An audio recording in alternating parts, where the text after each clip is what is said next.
नमस्कार, मनी गुरु की इस खास पेशकश में आप सभी का स्वागत है। मैं हूं स्वाति रायना।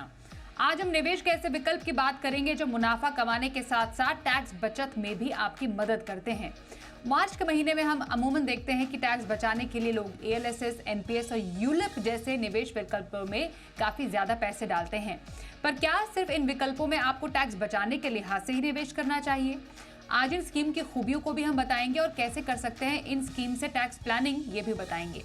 हमारे साथ दो खास एक्सपर्ट्स हैं, उनका परिचय करा देते हैं। वाइज इन्वेस्ट के सीईओ हेमंत रुस्तगी और mutual fund expert Vishwajeet Parashar. Hemant ji, Vishwajeet ji, दोनों का बहुत स्वागत है मनी गुरु के आज के इस खास कार्यक्रम में। मार्च का ऐसा महीना है, जैसे मैंने शुरुआत में बोला था, कुछ ऐसे प्रोडक्ट्स होते हैं जिनमें निवेश एकाएक बढ़ जाता है और इसका मकसद ये होता है कि टैक्स बचाया जाए।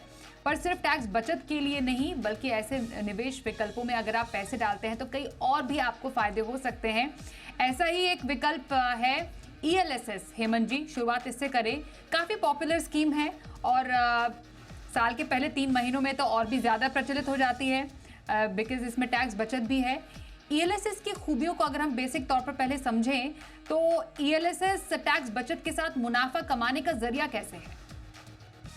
सॉरी, सबसे पहले तो मैं पूरी तरह से एग्री करता हूं जो आपने कहा कि देखिए, जब आप टैक्स बचाते हैं और साथ में आपके पास इतनी सारी अच्छी ऑप्शंस हैं जो आपको over a period of time अच्छी खासी कैपिटल ग्रोथ दे सकते हैं, तो I think as a tax payer, as an investor, आपके लिए बहुत ही इंपॉर्टेंट है कि आप उन इन्वेस्टमेंट ऑप्शन को समझें।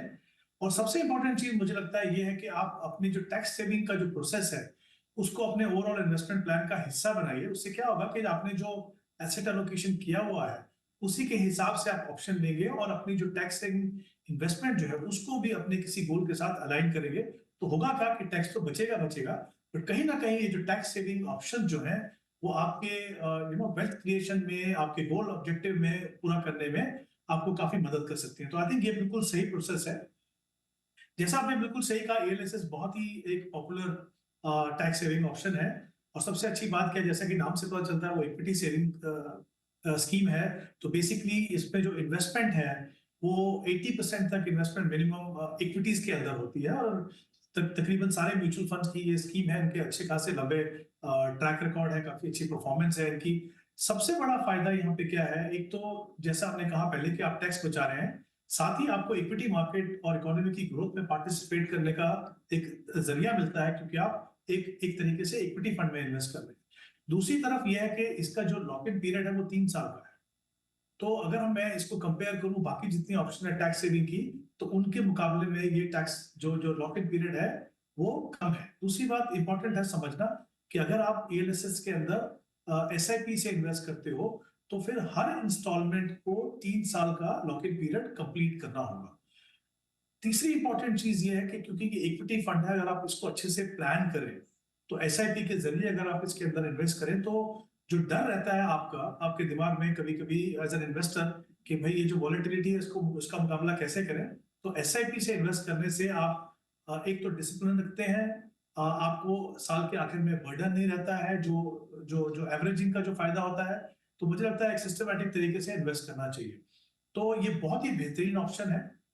और जैसा मैंने शुरुआत में भी कहा कि किसी भी निवेशक या टैक्स पेयर के लिए इंपॉर्टेंट है कि अगर आप ईएलएसएस को अपने ओवरऑल एसेट एलोकेशन का हिस्सा बनाएं तो आपके जो लॉन्ग टर्म गोल है, बच्चों की एजुकेशन या फिर आपका रिटायरमेंट, उसमें भी आप इसको अलाइन कर सकते हैं।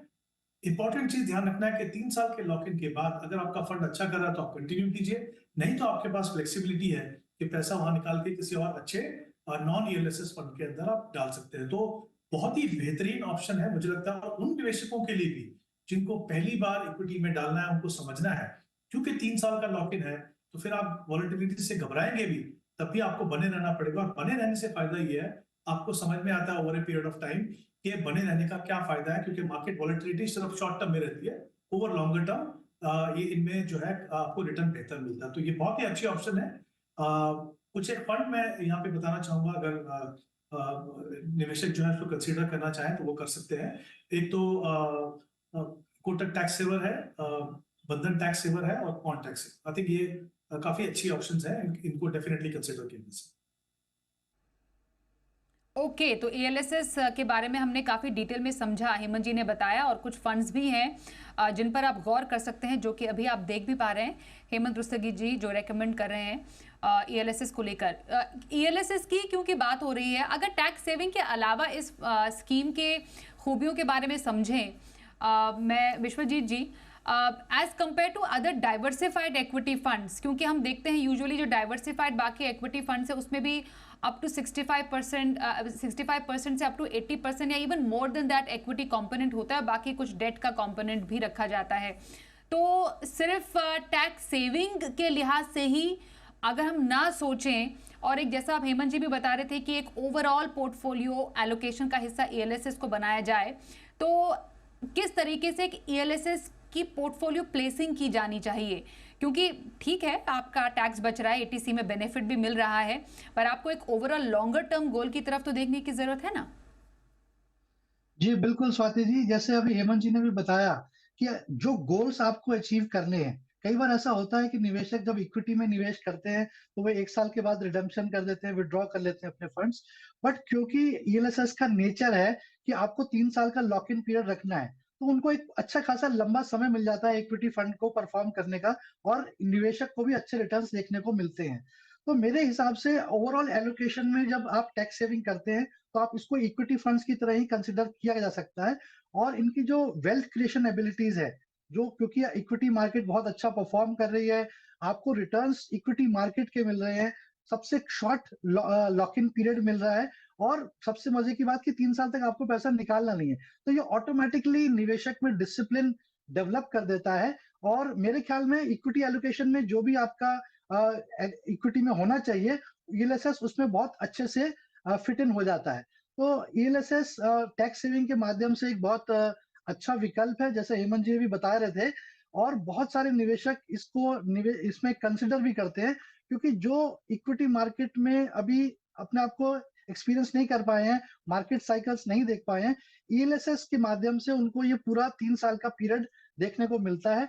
अच्छे रिटर्न्स और वेल्थ क्रिएशन जैसी अपॉर्चुनिटी यहाँ पे मिलती है, जो बाकी टैक्स इंस्ट्रूमेंट्स में इतनी अच्छी नहीं मिलती है। क्योंकि अगर हम रिटर्न्स देखें, वो भी कम से कम डबल डिजिट रिटर्न्स रहती हैं, और बाकी विकल्पों से कंपेयर करें तो जो वो पीपीएफ है या कोई और प्रोडक्ट्स हैं, वो बहुत इसके हाफ रिटर्न्स भी नहीं दे पाते हैं। तो आपकी वेल्थ भी क्रिएट हो रही है, आप अपने गोल्स भी अचीव कर सकते हैं। और एसेट एलोकेशन वाइज इक्विटी का जो कंपोनेंट आप रखना चाहते हैं, चाहे वो 60% है या 70% है, ईएलएसएस उसमें बिल्कुल अच्छे से फिट इन हो जाता है साथी। बिल्कुल, तो ईएलएसएस स्कीम की खूबियां अनेक हैं, टैक्स बचत भी है पर मुनाफा भी है, पर इस लिहाज से ही नहीं क्योंकि आपका टैक्स बच रहा है तो आप ईएलएसएस में आनन फानन में निवेश कर दे, ज़रूरत से ज़्यादा ईएलएसएस में आप निवेश कीजिए, ऐसा भी आपको नहीं करना चाहिए। तो इस बात का आपको ख्याल रखने की ज़रूरत है, क्योंकि टैक्स बेनिफिट तो आपको एटीसी के साथ 1.5 लाख का ही मिलेगा, लेकिन जो आप उससे मुनाफा कमाएंगे वो कई गुना होगा। इसलिए हमारे जो दोनों एक्सपर्ट्स ने बोला है एक ओवरऑल पोर्टफोलियो एलोकेशन के लिए एएलएसएस स्कीम को बहुत स्मार्टली प्लेस करना बहुत ज़्यादा ज़रूरी है। अगला जो इन्वेस्टमेंट ऑप्शन है वो भी काफ़ी ज़्यादा पॉपुलर है, जिसको हम एनपीएस कहते हैं, नेशनल पेंशन स्कीम। हेमंत जी, इसकी भी खूबियां हमने कई बार बोली हैं, पर स्पेशली टैक्स बचत के साथ साथ जो इसमें भी जो कंपोनेंट है कमाई का, वो शायद कई बार लोग नज़रअंदाज कर देते हैं, उनको लगता है कि टैक्स बचत का बेहतरीन जरिया है, पर एनपीएस से कमाई कैसे होती है? जी देखिए, सबसे पहले तो ये समझना जरूरी है कि एनपीएस जो है डिफाइंड कंट्रीब्यूशन पेंशन स्कीम है। यानी आप डिसाइड करते हैं कि कितना पैसा आप उसमें लगाएंगे, जो रिटर्न है, क्योंकि वहां पे भी जो रिटर्न है वो मार्केट लिंक्ड है, तो वो डिफाइंड नहीं रहते हैं जैसे पहले हुआ करता था। तो ये एक बेसिक फर्क समझना जरूरी है। अब जैसा आपने कहा कि एनपीएस से आपको कैसे फायदा होगा, क्योंकि यहाँ पे देखिए क्या है कि काफी सारे विकल्प हैं आपके पास। एक तो आप कितना पैसा लगाएं, किस तरीके से लगाएं, वो आपके पास फ्लेक्सिबिलिटी है। दूसरा, दो तरह के ऑप्शन है यहाँ पे देखिए। इनफैक्ट अगर मैं एसेट एलोकेशन की बात करूं तो 4 एसेट क्लासेस में इन्वेस्ट होता है पैसा आपका। आप इक्विटी में इन्वेस्ट कर सकते हो, आप कॉर्पोरेट बॉन्ड में इन्वेस्ट कर सकते हो, आप गवर्नमेंट सिक्योरिटीज में इन्वेस्ट कर सकते हो, आप ऑल्टरनेट एसेट्स उनमें आप इन्वेस्ट कर सकते हो, जैसे रीट्स या इन्वेस्ट और एआईएफ जो होते हैं उनके अंदर आप इन्वेस्ट कर सकते हो। बट वहां पे लिमिट है कि 5% से ज्यादा आप उसके अंदर निवेश नहीं कर सकते। अब क्योंकि आपके पास इतने सारे विकल्प हैं, तो आप डिसाइड कर सकते हो कि किस तरह की एसेट एलोकेशन आप अपने पेंशन फंड में चाहते हो। वहां पे भी आपके पास दो ऑप्शन है, या तो आप एक्टिव ऑप्शन चुने या तो फिर ऑटो। एक्टिव में आपको खुद से डिसाइड करना है कि मेरी एसेट एलोकेशन कितनी होगी, कितना पैसा इक्विटी में, कितना पैसा किसी दूसरे एसेट क्लास में। जैसे मैंने बताया कि 4 ऑप्शन वहां पे है, लेकिन वहां पे लिमिट यह है कि 50 साल तक आपका जो इक्विटी का एक्सपोजर है वो 75% तक रहता है, और उसके बाद जो है 51st ईयर से एक मैट्रिक्स के हिसाब से आपका इक्विटी एक्सपोजर जो है कम होता है। दूसरा जो है ऑटो, जैसा मैंने कहा, जिसको हम लाइफ साइकिल भी कहते हैं, वहां पे क्या होता है कि अगर आप खुद से डिसाइड नहीं कर पाते तो फिर आप ये ऑप्शन चुनते हैं। तो वहां पे 3 ऑप्शन है आपके पास, एक LC75, LC50 और LC25। LC75 में क्या होता है, 35 ईयर तक आपका 75% मैक्सिमम जो है पैसा इक्विटी में रहेगा, उसके बाद मैट्रिक्स के हिसाब से वो एक्सपोजर कम होगा। LC50 में 50% तक होगा 35 ईयर तक, उसके बाद वो कम होता है, और ऐसे ही LC25 में 25 तक इक्विटी एक्सपोजर रहता है, उसके बाद वो कम होता है। तो यहाँ पे उन निवेशकों के लिए जो खुद से डिसाइड नहीं कर पाते, वो एक लाइफ साइकिल जो है ऑप्शन उसको भी ले पाते हैं। तो जैसा हम देख रहे हैं, एक एसेट एलोकेशन के हिसाब से काफी ऑप्शंस है आपके पास। दूसरा, आप डिसाइड कर सकते हैं कि खुद से आपको एसेट एलोकेशन करना है या आप इस लाइफ साइकिल के हिसाब से करेंगे। 10 पेंशन फंड मैनेजर है, वहां से आप चुन सकते हैं। 3 फंड मैनेजर तक आप चुन सकते हैं डिफरेंट एसेट क्लासेस के लिए। तो I think in terms of flexibility, in terms of options, obviously जैसा मैंने पहले भी कहा कि यहाँ पे ये भी मार्केट लिंक प्रोडक्ट है, तो आपकी जो returns over a longer period है या जो रिस्क है, वो डिपेंड करेगा कि किस तरह का आपने कॉम्बिनेशन अपनी एसेट एलोकेशन में चुना है। इसमें सिर्फ एक ही इशू है कि मुझे लगता है अभी भी जिसमें बदलाव होने की जरूरत है, शायद आगे जाके हो जाएगा। मैच्योरिटी के टाइम आपको 60% पैसा मिलता है, 40% आपका डेफिनेटली वो जो एन्युटी में आपको रखना पड़ता है, जिसके ऊपर रिटर्न भी कम मिलता है, वो टैक्सेबल भी है। तो वो एक थोड़ा सा इशू है अभी भी। और इनफैक्ट मैं कहूंगा कि टैक्स बेनिफिट के हिसाब से देखें तो 1.5 लाख का जो बेनिफिट मिलता है बाकी सारे ऑप्शंस में, उसके अलावा यहाँ पे 50,000 का आपको एडिशन मिलता है। तो एक तरफ वो फायदा है, दूसरी तरफ मुझे लगता है वो अभी भी थोड़ा सा इशू है कि रिटायरमेंट के बाद आपको पूरी फ्लेक्सिबिलिटी नहीं है और 40% पैसा आपका क्लॉक रहता है। तो ये एक इशू है। But I think in terms of options, in terms of इस तरह का एसेट एलोकेशन चाहें तो वो काफी सारी फ्लेक्सिबिलिटी है। बिल्कुल। तो एनपीएस कैसे टैक्स बचत के साथ साथ मुनाफा कमाने का जरिया है, इस पर हेमंत जी ने राय दी। एक ब्रेक के लिए रुकती हूँ, ब्रेक के बाद हम एक और निवेश विकल्प की बात करेंगे जिसको कहते हैं यूलिप। यूलिप की क्या खूबियां हैं, यूनिट लिंक्ड इंश्योरेंस पॉलिसी, आपको कब इसमें निवेश करना है, कब सावधानी बरतनी है, इस पर भी चर्चा रहेगी। एक छोटे से ब्रेक के बाद बने रहिए हमारे साथ।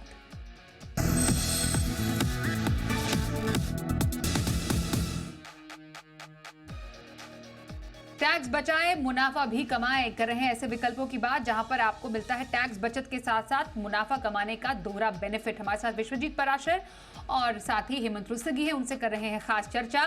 विश्वजीत जी, एनपीएस की तरह एक और ऐसा एक निवेश विकल्प है यूलिप। इसकी चर्चा करना बेहद जरूरी इसलिए भी है क्योंकि यूलिप थोड़ा बहुत कॉन्ट्रोवर्शियल रहा है असल में। क्योंकि यूलिप को लेकर मिस सेलिंग की क्योंकि जो कंसेप्शन है काफ़ी ज़्यादा हो जाती है, परसेप्शन है कि कैसे प्रोडक्ट को मिस सेल किया जाता है, पर एज अ प्रोडक्ट कोई खामी या खराबी इसमें नहीं है। पर फिर भी यूलिप में ऐसा क्या खास है जो ये अभी भी निवेशकों के प्रति टैक्स बचत के लिहाज से भी और साथ ही इसका दोहरा फायदा बीमा पॉलिसी का भी है, उसके लिहाज से काफ़ी ज़्यादा प्रचलित है। जी बिल्कुल स्वाति जी, जैसा आपने बताया यूलिप थोड़ा कंट्रोवर्सी में रहा है। काफी साल पहले इसमें जो चार्जेस थे वो बहुत ज्यादा थे, लेकिन आईआरडीए के इंटरवेंशन के बाद अब ये चार्जेस काफी कम हो गए हैं। अगर हम यूलिप को देखें तो ये एक थोड़ा सा लॉन्ग टर्म प्रोडक्ट है। ईएलएसएस के कंपेयर में करें तो 5 साल का इसमें लॉक इन पीरियड है। तो यूलिप जैसा नाम है, यूनिट लिंक्ड इंश्योरेंस प्लान, तो ये इसके साथ बीमा भी आपको मिलता है। और आईआरडीए ने ऐसी गाइडलाइंस सेट करी है कि आपको कम से कम जो भी आपने प्रीमियम दिया है उसका 10 टाइम्स आपको इंश्योरेंस मिलेगा ही मिलेगा। तो मान लीजिए किसी ने 50,000 का प्रीमियम दिया है तो 5 लाख का इंश्योरेंस उसको मिलेगा ही मिलेगा, सम एश्योर्ड। तो एक तो आपको बीमा मिल जाता है, दूसरा यूलिप म्यूचुअल फंड्स की तरह ही बिहेव करता है। ये भी स्टॉक मार्केट में निवेश करता है और इसके अलावा बॉन्ड्स में और डेट मार्केट में भी निवेश करता है। तो यहाँ पे आपको एक डिफरेंट एसेट क्लासेस में निवेश करने का मौका मिल जाता है। और क्योंकि आप 5 साल का लॉक इन है तो ये भी काफी अच्छे रिटर्न्स दे पाता है, जिसको आप ट्रैक कर सकते हैं, जैसे कि आप म्यूचुअल फंड्स के रिटर्न्स को ट्रैक करते हैं। तो यहाँ पे आप एक कॉर्पस भी क्रिएट कर सकते हैं और अपने लव्ड वंस के लिए आप इंश्योरेंस ले रहे हैं तो वो भी प्रोटेक्शन भी मिल जाता है। तो सेविंग्स और प्रोटेक्शन दोनों इस प्रोडक्ट की खास बात है। जहां तक कि डिसएडवांटेजेस देखें तो इसमें सबसे बड़ा नुकसान ये है कि इसमें बहुत ज्यादा चार्जेस हैं।